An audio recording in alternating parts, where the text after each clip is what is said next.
La Calle, el único semanario con circulación a nivel nacional, con deportes, sucesos, farándula, pasatiempos, horóscopo, la modelo de la semana para coleccionar. Todo lo que acontece en el país y en tu barrio. Pedida por 5 pesitos. La Calle.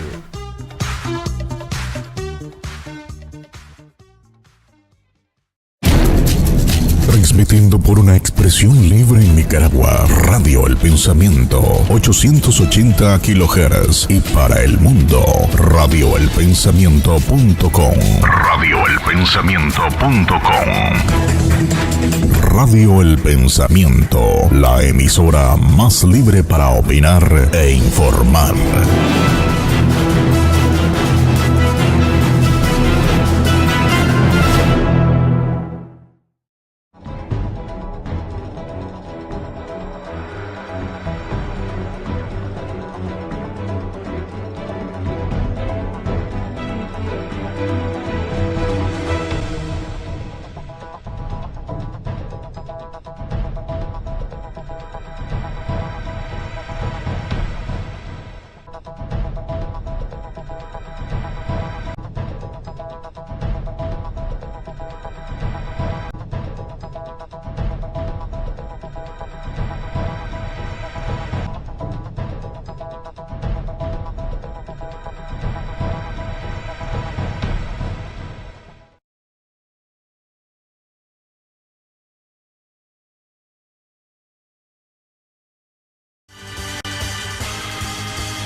Muy buenas tardes, amigos oyentes, ya estamos en los diálogos de mediodía. Hoy es 18 de julio del año 2017.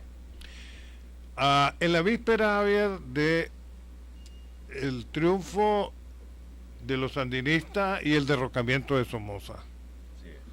O sea, lo tenemos en la memoria muchos que nos tocó vivir esa situación. Siempre me acuerdo que William Teffel, que hoy nos acompaña, decía: cuando me veas pasar en un tráiler que me llevan a cortar algodón, quiere decir que ya me voy. Bueno, me tocó cortar algodón, Alan, y no se lo recomiendo, ¿verdad? Bueno, nosotros que no estábamos acostumbrados a trabajo de campo, ¿verdad?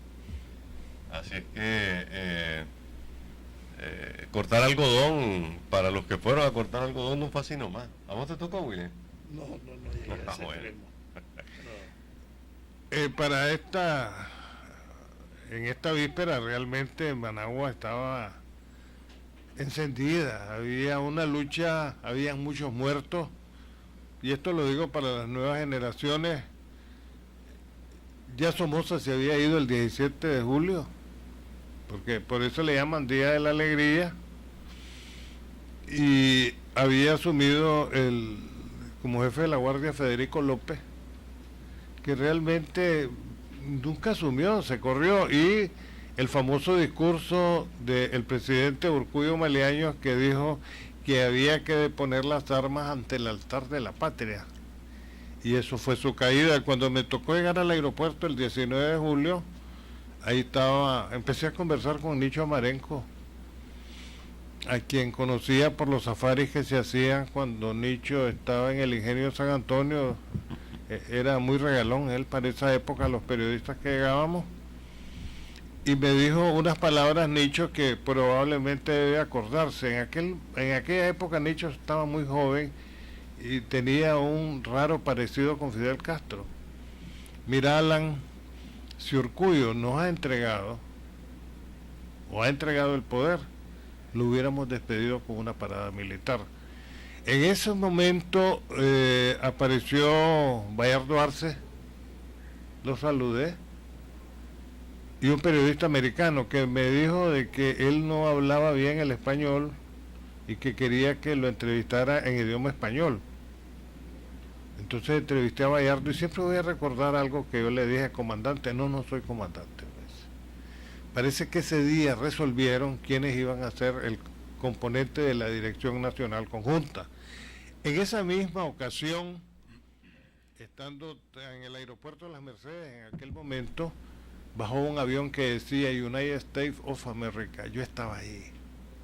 De ahí bajó la Junta de Gobierno, parte de la Junta de Gobierno, de ahí bajó Carlos Tunerman y otros.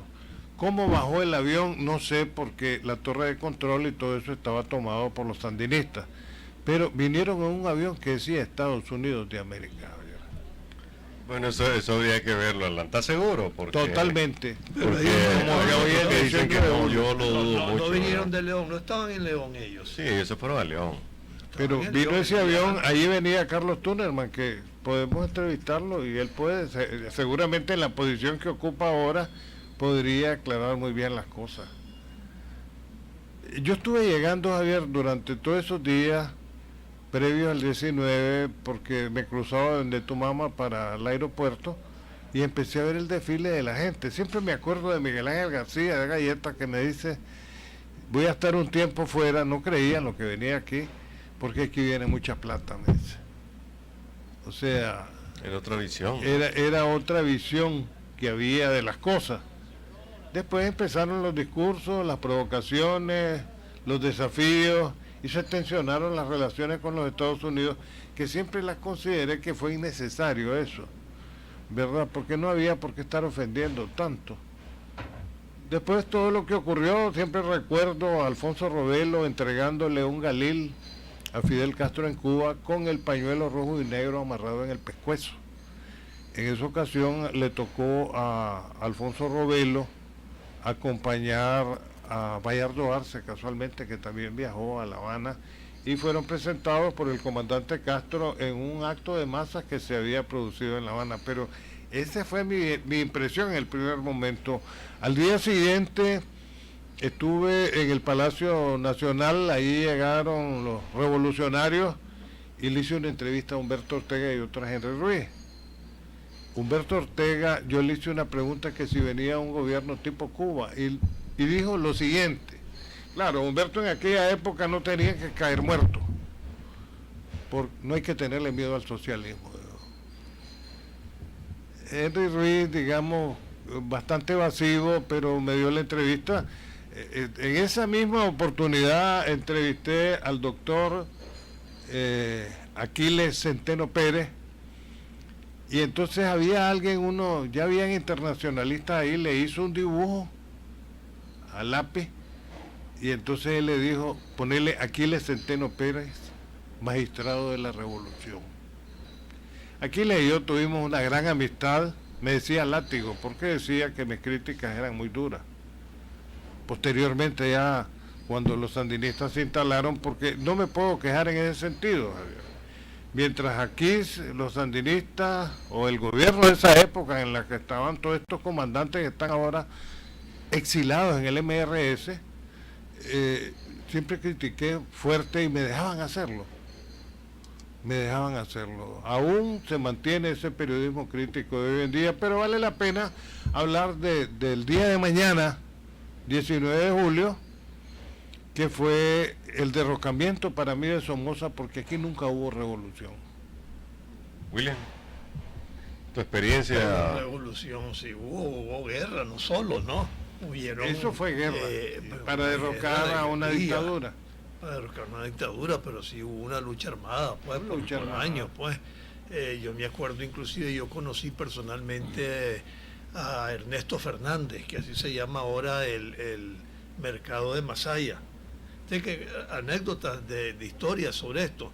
O sea, es que mi papá, pues, y su hermano, Reinaldo Antonio y Teche, todos estuvieron presos por diferentes motivos, y pues, cuestiones de revoluciones, estuvieron en la Mimolejones. Mi papá tuvo más tiempo en Diriambe y Jinotepe, en todos lados metido, y yo me acuerdo que cuando estaban presos y estaban siendo juzgados en el Campo Marte, en una corte marcial, ¿verdad? Corte marcial, había un guardita que me metía escondido a mí, entonces yo podía, en un salón grande donde ellos estaban siendo juzgados, en la parte de atrás, él me metía para yo poder hablar, pues, con mi papá, con mis tíos y eso, hasta que un día nos encontraron.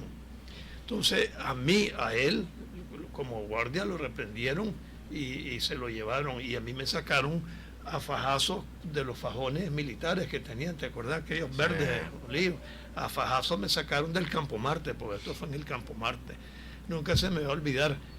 este muchacho con el tiempo lo sacaron de la guardia, pues verdad, era un simple raso, lo sacaron de la guardia. A los 3 días no sé cómo dio con mi casa y empezó a llegar pues con el fin de que yo le ayudara, y empezó a hablarme del frente, empezó a hablarme de Carlos Fonseca Amador. Él ya andaba involucrado con Carlos Fonseca, es más, lo conocía Carlos Fonseca en una de esas cuando ellos iban para Pancasán, que ahí es donde él muere, en el cerro de Pancasán, este muchacho Ernesto Fernández. Entonces, tengo ese parte histórica, digamos, de todas estas luchas que tienen que ver, y ahí murieron combatiendo, pues ellos estaban en el cerro, ¿verdad? Porque era su refugio, por donde ellos se movilizaban y les cayó la guardia de sorpresa, o sea que hubo una lucha y vieron muertos. Mira, quería agregar algo. Estando Efraín Payán como jefe de producción de la Carta del Modelo, tuve la oportunidad de visitar varias veces por invitación de él la cárcel. Y ahí me presentó él al que mató personalmente a Carlos Fonseca Amador. Y lo llamó, vení, le dice. Él es periodista, es amigo mío. ¿Quién mató a Carlos Fonseca? Yo lo maté y lo volvería a matar, dice. Y entonces dice que para esa ocasión nosotros estábamos claros, dice que Fonseca iba para allá porque estaba buscando cómo unirlos, dice. Y un guardia joven, o sea, allí estaba en la cárcel Modelo, y me dio esa expresión, pues.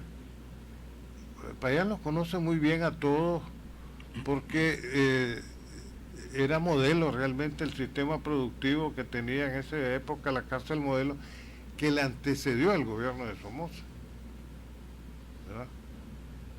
O sea, la limpieza y la disciplina que había allí era única, pero quiero dejar claro, por eso conocí al que mató a Carlos, que ¿cómo se llama? No me acuerdo, probablemente Payán se debe acordar. ¿Qué pasó con él? Tampoco, porque eso fue años después de que estos llegan y asumen el poder en Nicaragua. Fíjate que vos planteaste un tema que realmente merece más espacio, merece más debate, si hubo revolución o no en Nicaragua. Sin embargo, Alan, es indudable que aquí hubo un levantamiento armado, aquí hubo una guerra, ¿verdad?, contra un régimen como tal, por una fuerza que se vino creando de poco a poco, y William acaba de agregar un elemento que a veces con el sectarismo del frente y peor aún del MRS se olvida, y es que el frente entre Sandino y el Frente Sandinista y la creación del Frente Sandinista, y me atrevería a decir el triunfo del Frente Sandinista, hubo muchísimos levantamientos en los que participaron patriotas, conservadores, hubo liberales, hubo de diferentes... Desde el 54. Desde mucho antes, Alan, y desde el 43, que estaba Orlando Montenegro Medrano, entre otros. Como el intento de bajar a Somoza no fue una idea exclusiva del Frente, de bajarlo por la vía armada, no fue un intento exclusivo, fue el más exitoso, el que mejor se estructuró, el que mejor se organizó.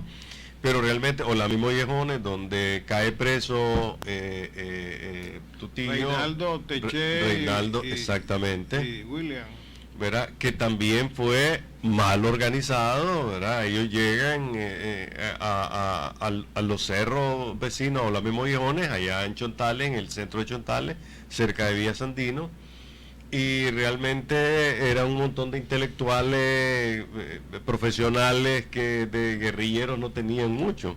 Pero bueno, como ese, vos tenés otros que también, otros grupos que en algún momento o fueron acciones individuales de, como le llaman hoy, lobos solitarios, como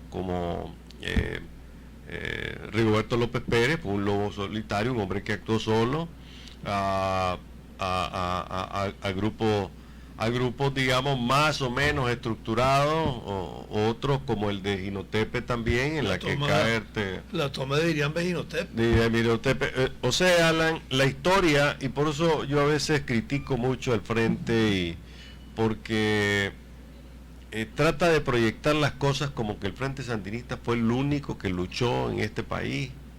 ¿verdad? Para sacudirse de una dictadura. Y peor aún, Alan, ahora los muchachos de ahora les están diciendo que, pues prácticamente, que fue Daniel Ortega el que lo hizo todo, y eso es mentira, eso es retorcer la historia. Bueno, pero ese es otro tema.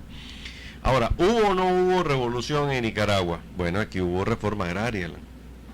Desde las confiscaciones masivas de tierras hasta distribuciones masivas de tierras. Hubo reforma urbana, comenzando con las propiedades de Somoza, de la gente que estaba cerca de Somoza, de los que no estaban cerca de Somoza, pero que fueron víctimas, y esas casas de alguna forma,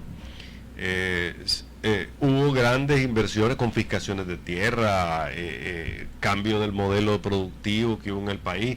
Es decir, aquello que arrancó como una revolución finalmente termina en un fracaso, porque a final de cuentas la revolución como tal, o sea, el intento de transformar el país para dotarlo de una estructura económica distinta, exitosa por supuesto, porque no existe ninguna revolución ni gobierno socialista que fracase y que termine siendo exitoso. Eso fue un fracaso, ¿verdad? Entonces, Alan, para mí que la revolución militar fue exitosa, pero lo que fue el intento de transformar a este país, la economía, la política, terminó siendo un fracaso, aunque algo quedó, ¿verdad? Desde mi punto de vista. Mira, realmente se intentó al final, Javier.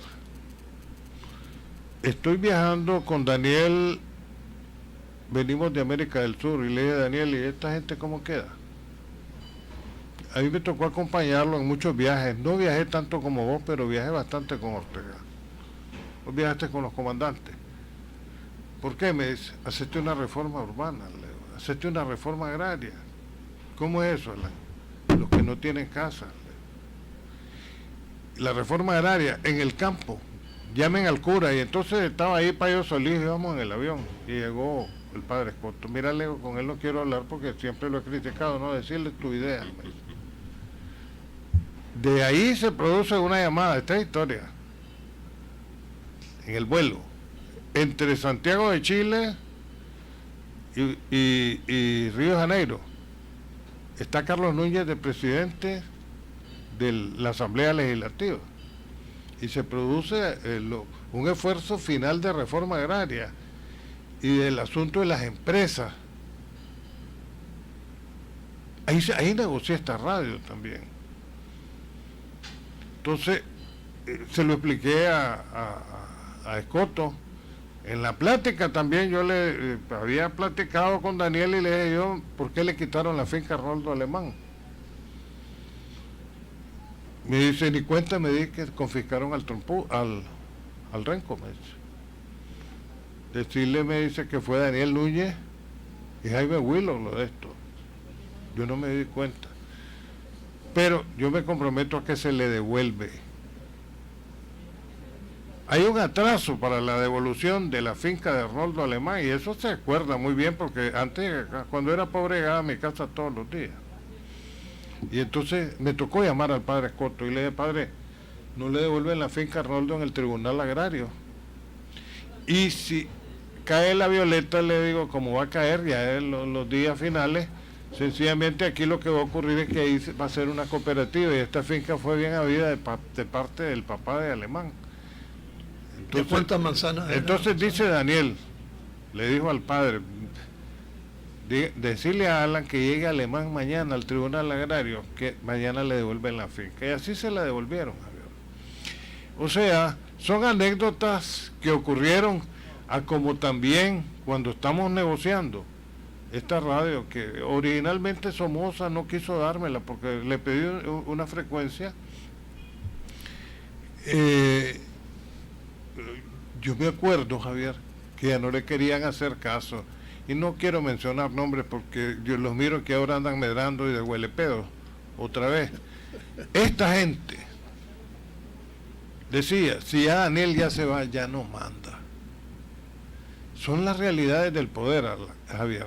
Y este es uno de los grandes problemas que tenemos en Nicaragua, que quienes llegan creen que es para siempre y se equivocan. Nada es para siempre en la vida, ni la vida, Javier. Sí. William. No, es que estaba hablando de la propiedad de Arnoldo. A mí me hubiera gustado ser más o menos en ese tiempo la finca que Arnoldo tenía, de cuántas manzanas era más o menos. Era más o menos en la finca ahí donde él vivió, no sé si vive todavía ahí porque he dejado de verlo, eran 44 manzanas. Esa era una pregunta Se nada conserva. más, es una curiosidad pues de lo Pues que la- era, que es lo que era su Vos patrimonio. sos finquero y vos prácticamente, bien ¿verdad? sabés que uno va ampliando su finca y le compra al vecino y le llegan a ofrecer pedacitos a uno, no sé de cuánto es ahora. Sí. Sí, ¿Te no, sembraba ¿verdad? café? Simple curiosidad, la verdad, pero hay otros temas más importantes que se puede tocar. Cuando estamos hablando de la lucha, aquí hubo una pastora, no sé si se acuerdan ustedes, que estuvo combatiendo del lado tico, entraba así escaramuza y se volvía a meter. Se me va el nombre ahorita, no es Edén, ¿verdad? No estamos hablando de Edén. Sí, Era pero un, era un guapo extrañaba. parecido a Fidel Castro y que en Ah. El Salvador era donde se amamantaba económicamente para atacar. Pero se acuerdan El ustedes aquí con comandante Pastora. Pastor era de barba. Sí. No lo recuerdo. Era pastora, como no, Bueno. y tuvo irme al principio, fue algo, fue impactante porque estamos hablando de la primera guerrilla ya en los tiempos de Claro. nosotros, pues digamos. Y se pues, parecía a estamos Fidel. Más contemporáneo, digamos, con la edad de Alan, tuya y yo, pues que soy menor que ustedes, ¿verdad? Sí, por supuesto. ¿verdad? Pero vale la pena también recordar, porque ese es otro, o sea, Pastora era un tipo, digamos, que era un opositor, no estaba identificado con ninguna bandera, él era un opositor a Somoza, como tantas, igual que la de Iriamba y Jinotepe, igual en la de Iriamba y Jinotepe se lograron tomar de Iriamba, primero Jinotepe y después de Iriamba. Es más, yo estaba interno en el periódico de Iriamba, ve lo que es la vida, ¿verdad? Y entonces a nosotros, los que estábamos internos, nos tomaron de rehén. Y mi papá iba ahí en ese movimiento y yo fui rehén prácticamente de mi papá en esa circunstancia. Pero lo que pasa es que ahí vino el arreglo y se entregaron, ¿verdad? Pero son recuerdos también que vos tenés en esto. Ahora, el pasado con el presente, pues sería interesante, ¿verdad? Analizar, porque vos dijiste algo muy cierto. Aquí se han adueñado de esta revolución con un grupo, pero aquí en realidad participó todo un pueblo, participó todo un... Es más, ¿cuántos verdaderos guerrilleros que sí combatieron, que sí expusieron su vida, que algunos inclusive salieron lastimados, cotos de una mano, en silla de ruedas, sin una pata, sin una pierna, mancos, y que están pasando una serie de necesidades? Ahí hay un famoso Tigrillo, creo que se llamaba, que fue uno de los hombres que combatió, que anduvo de arriba para abajo, manejando como gran premio, maneja un camión de basura, de los recolectores de basura de la alcaldía, que es a lo que verdaderamente le cuesta, con sudor y sangre y sacrificio, lo que hoy están celebrando mucho con dinero en los bolsillos. El pastor a que se refiere, ahorita lo acabo de recordar, Indalecio Pastora. Indalecio Pastora, correcto. Es que hubo, Los tiempos entre diarios. otros lobos solitarios, está también el Negro Chamorro, ¿se acuerdan? Que fue el que bombardeó la presidencial de Somoza desde una habitación de un hotel del El INTA, ahí Crown está Plaza. todavía, hoy Crown Plaza, ahí está todavía. Hubo mucha gente que realmente hizo cosas de manera individual, llamar el loco, lo que sea, que han sido olvidados. El caso del negro, del Negro Chamorro, le decían, ¿verdad? Tal vez, Fernando, el Negro Chamorro, tal vez no llegó a ser un héroe de la revolución, ¿verdad? Pero sí debería reconocérsele un poco más ese acto de locura, si vos querés, ¿verdad? Atacando el búnker de Somoza, llamando la atención de la prensa internacional, bueno, y lo que ya sabemos, ¿verdad? Tenés a Indalecio Pastora Y también. te voy a contar una anécdota de la historia, porque yo apoyé al negro. El negro terminó paralítico totalmente, ¿sabes? ¿Verdad? En Costa Rica, en una miseria total, en una pobreza extrema. Contribuí a que se trajera para acá y se le diera un cuido hasta su muerte, hasta que se cuidó. Y cuando se toman la casa de Chema Castillo, que es otra anécdota que inclusive estoy involucrado ahí porque estaban en una casa nuestra, en Casa Colorada, cuando se toman por asalto la casa de Chema Castillo y termina la odisea y piden la libertad de los presos políticos que tenía el frente, al negro no lo ponen en la lista. Y eso está ahí en la historia. El negro no lo tenían puesto. A alguien de ellos de por ahí fue el que exigió y entonces lo pusieron por último al final para sacarlo y que me corrían a mí los familiares y los que conocen muy bien de esta situación, habiendo él hecho grandes mellas, pues. Habiendo hecho grandes el caso hazañas, de René lucha. Núñez. El caso de René Núñez que lo dejan preso, ¿verdad? Por eso quedó. sí quedó. Y por eso Daniel Ortega le tuvo al final, y eso hay que reconocerlo, y no solo ellos, otros, todos, pues prácticamente un gran reconocimiento a René. Pero hablando del tema de las desigualdades, aquellos que se aprovecharon o no de la revolución, los que le sacaron posiciones, los que le sacaron dinero, realmente este ha sido un tema permanente en el frente. Recuerden que después del 19 de julio hubo justamente a muchos que le llamaron, esos son 19 de julio, o sea, aquellos que aparecían con uniformes nuevecitos, ¿verdad? Con armas nuevecitas, porque el propio 19 o un día como hoy, cuando todos los guardias iban corriendo buscando qué hacer, tiraban los uniformes y las armas, entonces se vestían y sencillamente esperaron la revolución, que no les costó pues un tiro ni siquiera un susto, ¿no?